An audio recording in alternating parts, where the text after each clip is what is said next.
You're tuning into Black and White Sports on YouTube. The no-holds-barred truth on sports. The main event starts now. I'm back, Rudrance, for Black and White Sports. Well, we tried to tell everybody over the course of many, many months of covering this BRITTNEY GRINER situation that BRITTNEY GRINER, as a basketball player, as somebody that used to protest the national anthem, as somebody that was checking off all the appropriate boxes that everybody on the left side of the aisle like to celebrate on a daily basis, that the media likes to celebrate, we tried to say, this person, BRITTNEY GRINER, is getting special treatment. And look, I'm pretty sure that's been proven at this point, as Paul Whelan, a Marine, has been left behind while a basketball player is brought home. Joe Biden trading the merchant of death, Victor Bout, again, for a basketball player that once protested the national anthem. Now, enter in the story of Sarah Krivanek. That is somebody we have covered on this channel as well. She was an American teacher. She, a female, an American woman, also locked up in Russian prison longer than BRITTNEY GRINER. Why, you may ask? Because she had a boyfriend that beat on her and she defended herself with a knife. Did the American government, did the U.S. government go in and try to save her, negotiate in the way, label her wrongfully detained in the way they did BRITTNEY GRINER? No, they did not. And the U.S. government is trying to come out and say that they helped this woman get home. Now, here's going to be the most surprising part. Sarah Krivanek came home the same day as BRITTNEY GRINER. None of us knew it. Joe Biden, the administration, the White House, did not celebrate this American coming home. There was no meeting with family the way he did with BRITTNEY GRINER's wife, Cheryl Griner, and we haven't heard about any kind of celebrations. We didn't see Joe Biden bragging that he assisted in getting this person home. It's because he never tried to get this American home at all. And the U.S. government has come out, tried to take some credit for this, and Sarah has shot it down. This was an interview she did with ABC News. Nobody ever came. American woman released same day as Griner recounts horror of Russian captivity. This has not gone nearly as well for her as it did for BRITTNEY. An American woman held in captivity in Russian prison for most of this year says she was assaulted by an inmate and left without contact to the outside world. Nobody ever came, Sarah Krivanek said. Krivanek spoke to ABC News in an exclusive sit-down interview this week, was released December 8th, the same day that WNBA star BRITTNEY GRINER was released from Russian captivity. Where was this? When did this trend on Twitter? It didn't. It didn't. Why? Because the administration felt like, let's just keep it real, a white female that didn't check the appropriate boxes wasn't worth going out of their way to try to bring home. She is suffering from PTSD and malnutrition she endured, but had to check herself. Imagine this, had to check herself into a local hospital upon arrival back home. I bring that up because they sent BRITTNEY GRINER to a special facility in Texas to recover from her having been locked up. They didn't do that for this woman. She is currently working with a trauma specialist.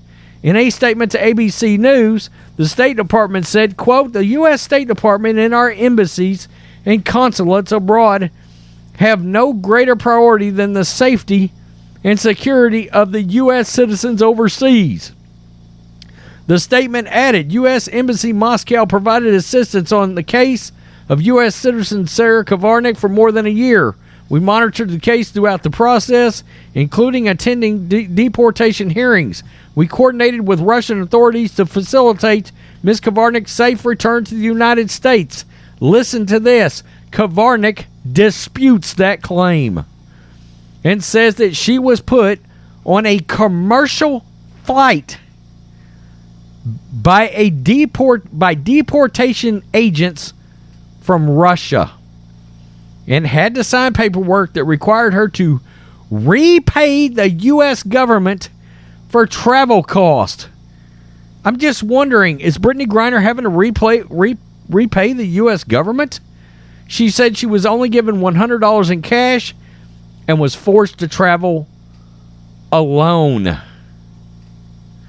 She said she didn't hear from anyone from the U.S. government during her imprisonment except for a brief call that she made on a prison phone to a U.S. official who said they were working on her case and would send someone to visit her. But that visit did not occur. She only met with U.S. officials during her single deportation hearing. Becoming a sacrifice, Krivanek, 46, so she was considerably older than Griner. My God.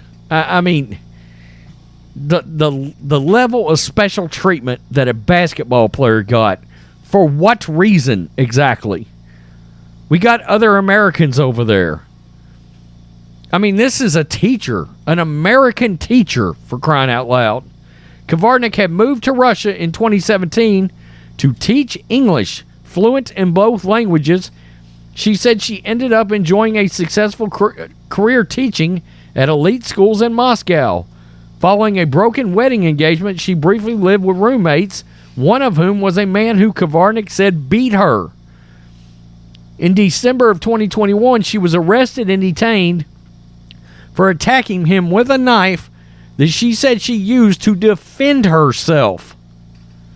Wow. Unbelievable. A trial in February without jury resulted in a 15-month sentence to a Russian penal colony, a verdict even her attorney told her was extreme for the circumstances.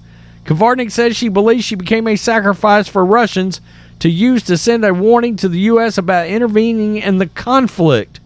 I just fell into the system at the wrong time, she said, because it came on the heels of starting a war with the Ukraine. They used this as leverage. In a penal colony located in the remote Oblast region of Russia, Krivanek said she faced harsh conditions. The colony consisted of old rundown buildings from the Stalin era, where she said she was forced to work in asbestos-laden factories. There she sold fake flowers for the use in cemeteries because the factory lacked air conditioning. A guard broke windows for ventilation. A small heater warmed the workers in the fall and winter months. She subsisted on a diet of cabbage and bread. Ooh. Being American, she said she often was a target among prison officials and other inmates. She said she witnessed sex trafficking, drug use, gambling throughout her entire stay.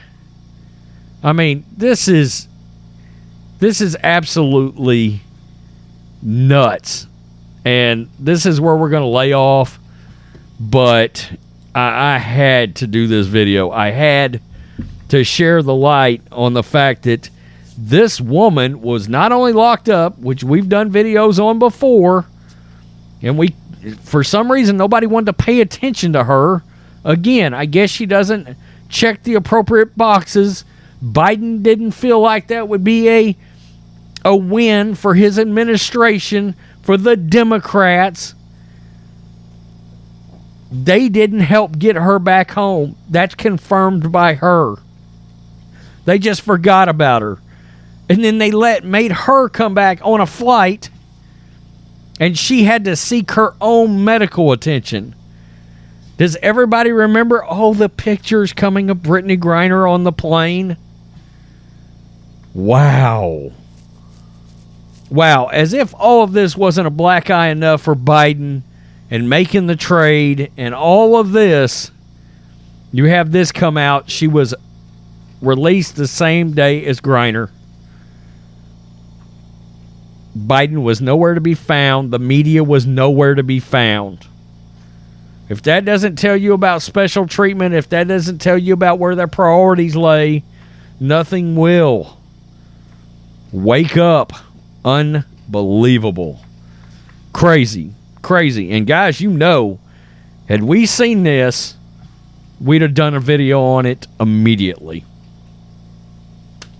Nothing to be found on it.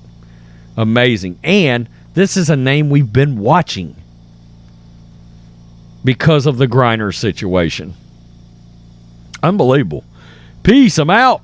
Till next time. Thanks for watching the show. Be sure to like, comment, and subscribe. Be sure to tune in next time on Black and White Sports.